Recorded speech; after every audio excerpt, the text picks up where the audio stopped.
Live from downtown Detroit, Local 4 News at 11 starts now. Welcome to your Friday night. I'm meteorologist Andrew Humphrey. Cooling off nicely under mostly clear skies. We'll see temperatures in the 60s by dawn, but then it heats up for Saturday. Any chance of rain? We'll talk about that. Your full 7-day forecast coming up. All right, Andrew, also nearly 1 million people under a hurricane warning as Tropical Storm Barry strengthens in the Gulf, when the storm will make landfall and how it'll eventually impact us here in Metro Detroit. Police work to unravel what happened at a graduation party that left a 17-year-old boy dead. Tonight, his family comes together on what would have been his 18th birthday. It started as a graduation party at a Knights of Columbus Hall in Taylor. But the night ended with 17-year-old Cameron Petty stabbed to death. Now the Wayne County prosecutor has charged a 16-year-old with his murder. Mara McDonald live at the Juvenile Justice Facility downtown tonight with more. Mara.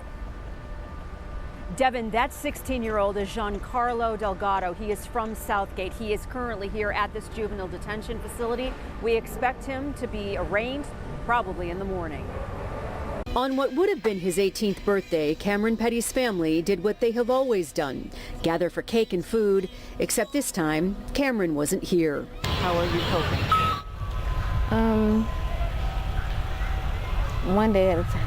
17-year-old Cam was at a graduation party last Saturday night at a Knights of Columbus Hall in Taylor when a fight broke out between teens. 2 other young men went to the hospital with stab wounds. Cam would die from his. He once told Ashley that he wanted to make us proud of him and that we was definitely going to get a diploma graduation from him.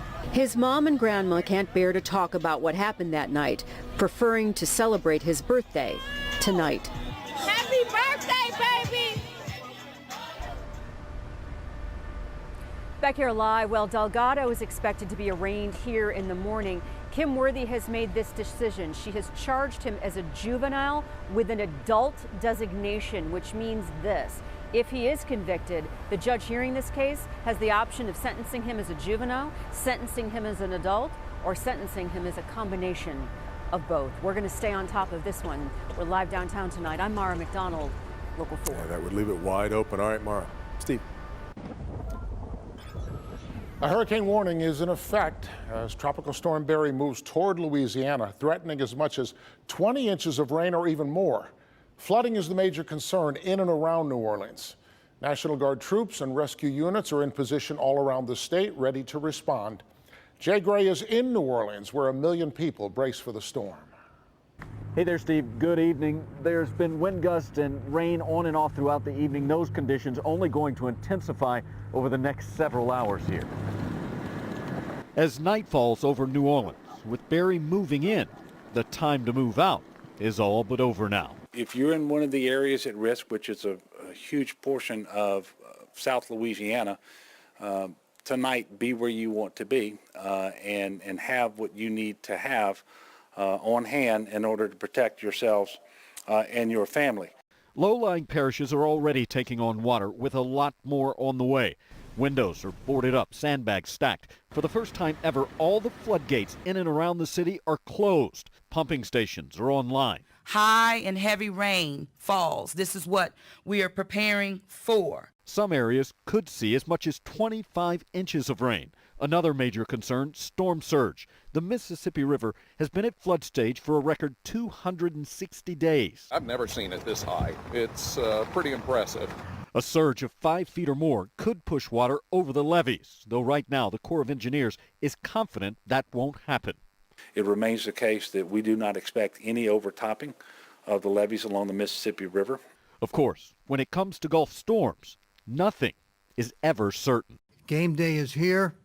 The only thing we can be assured of is something will change in the plan because we're dealing with the unknown. And bracing for the first strike of the tropical season. Now, there is a shelter-in-place order in effect right now. Officials and first responders urging everyone to stay off the streets until the storm clears. In New Orleans, Jay Gray, Local 4. All right, Andrew is tracking Tropical Storm Barry, and I guess the number one unknown at this point, will it become a hurricane? Well, fortunately, Steve, if there's one silver lining, since we last chatted at 4, 5, and 6, it has not intensified. Its winds have stayed at 65 miles per hour, but it's still a very strong tropical storm. If it does intensify, it may do so briefly before coming on shore during the overnight hours or very early morning on your Saturday. That means a very weak Category 1 storm.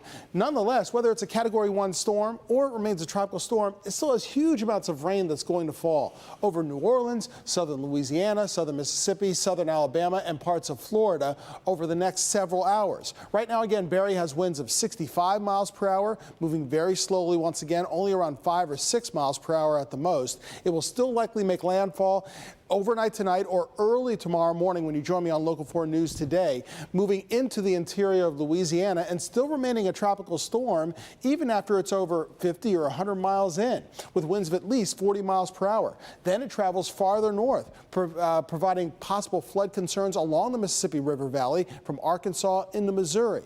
Then closer to us here in Michigan as we go into next Wednesday. We'll talk about what that means for us. For right now, we have mostly clear skies out there and temperatures falling through the 70s. We'll talk about how cool it gets tonight, our 7-day forecast coming right up. Andrew, an Ypsilanti Township mother is dead after being shot and killed in her home by her husband, who told police he thought she was an intruder. Jermont Terry with us live now. The husband was in police custody earlier tonight. Jermont. Yeah, Devin, it is believed that he is released out of jail, but his release doesn't mean that his potential legal troubles are over just yet. All is quiet on this block in Ypsilanti Township, but Thursday morning, a husband opened fire inside this house on DeSoto, killing his wife. He told investigators he thought the wife was an intruder. Maybe it was an accident, but I just don't see why you would just shoot first. The Washtenaw County Sheriff's Office says the husband called 911 around 2 in the morning to report he mistook the wife for someone who broke in. The way he reports it is that the entire family was asleep. They were all in their beds. He thought that his wife was next to him. He goes to get the weapon, and then he sees someone what he believes is an intruder and shoots at the intruder. Investigators have not said how many shots were fired, but we do know the couple's 2- and 4-year-olds were home at the time. How do you explain you having this gun and mom being dead? Chantel Poole lives next door. Her children play with the couple's kids. Poole says many neighbors are questioning the husband's story, especially since people witness heated arguments. With the neighbors saying that they do arguing, they probably want to look more into it, like, was it more? And that's exactly what investigators are doing. I can say that this isn't a family that we were familiar with, so at this point there's nothing that says that this was a violent relationship, but that's only from what we know as far as what calls were made to us. And this is an open investigation, and as it stands tonight, the Washtenaw County Sheriff's Department, they are simply calling this an accident unless their investigation reveals something else. We should point out, they have not said whether or not the gun used to kill the wife was registered or not. Reporting live, Jermont Terry, Local 4. A long-awaited public hearing from former special counsel Robert Mueller that was scheduled for next week is now delayed. House Democrats made the announcement to postpone the hearing just a few moments ago. Mueller is now expected to appear 2 weeks from now on July 24th in front of the House Judiciary and Intelligence Committee. Now an update to a story we first brought you last night. An 18-year-old Ohio woman reported missing after visiting Washtenaw County has been found safe now. Family told police Heavenly Sloan disappeared after traveling to Metro Detroit last week for a family reunion. Well, tonight, police say the 18-year-old was found in Florida and that she was there on her own free will.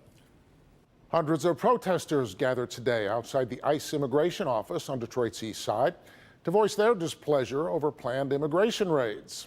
President Trump has announced nationwide ICE raids in 10 major U.S. cities are planned for Sunday. Among the cities targeted, Chicago, Atlanta, and Houston. Detroit is not on the list. If you plan on traveling downtown this weekend, you'll need to plan ahead a bit. Southbound I-75 from I-94 to Warren is going to be closed from now, in fact, until Sunday at 3 p.m. Partial lane closures also in effect in Macomb County. Westbound I-696 to I-75 is going to be down to 1 lane. Eastbound 696 from Cousins to I-94 will be down 1 lane, down to 2 lanes. Both those lanes, though, expected to be back open by 5 a.m. Monday. It's going to be an interesting weekend. Can't get there from here. I can't. Still to come, pool problems in a Macomb County community. What forced a neighborhood pool to close during, of course, the hottest summer of the week. Also, a vicious attack in a hotel parking lot. What happened moments before the violence broke out. But first, it is a local organization investing in young artists. What I do is appreciated by others, and they Helping creative teenagers thrive. Next, it's Uniquely Detroit. We're not even halfway through July, and stores are already rolling out back-to-school sales. Tomorrow morning, tips for parents that could save a lot of money. Sunday at 11. You see him on TV night after night, highlight after highlight. He never seems to be sporting the same shirt twice. After years on air, his closet's